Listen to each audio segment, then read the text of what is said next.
சீட்டு எங்க இருந்து கொடுக்கறது? சீட்டு யார் கொடுக்கறது? இப்ப நான் அந்த பிரச்சனைக்கு வரேன் உங்ககிட்ட. கட்சி தலைமை தான். எந்த கட்சி தலைமை? அதிமுக. சார் ராஜவேல், இதெல்லாம் என்ன வம்பு கிடுக்கிறது தானே, வேணும்னு பேசுறது தானே நீங்க?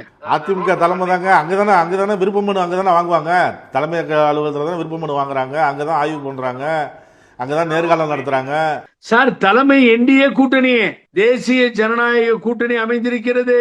எடப்பாடி வாழ கூட ஆட்ட முடியாது, ஒட்ட நறுக்கிடுவாங்க. ஒரு 100 சீட்டுக்கு மேல எடுத்துக்குவாங்க சார்.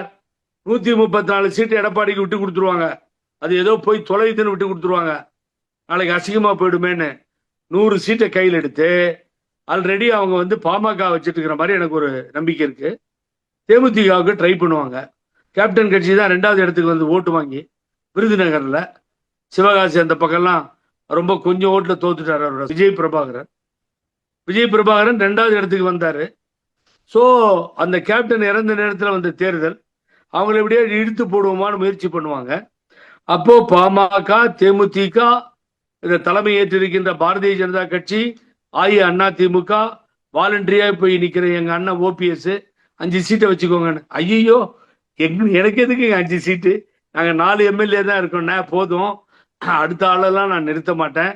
அது என் குறிக்கோளா கொள்கையா கொண்டிருக்கேன். வாழ்க பிஜேபி பார்ட்டி, கொடுங்க 4ன்னு அவர் வாங்கிக்குவாரு. ஒருத்தர் பேர் சொல்ல விரும்பல, அவர் பாட்டுக்கு போய் நேத்தி ஒரு இடத்துல சோளிங்கர் பக்கத்துல அங்க போய் நின்று அவர் என்ன பண்ணிட்டாரு, பார்த்திபன் என்னுடைய அருமை தம்பி, அவங்க அப்பா கோபால், ஒரு அரசியல் வரலாறு மிக்க ஒரு குடும்பம் அது. அந்த தொகுதி சோளிங்கர்ல அவங்க அம்மா சீட்டு கொடுத்து அவர் வெற்றி பெற்றார் பார்த்திபன்.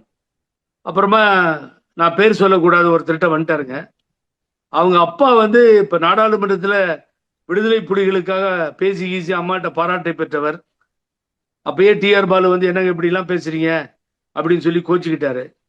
இதெல்லாம் அந்த நேரத்துல நடந்தது ராஜவேலு.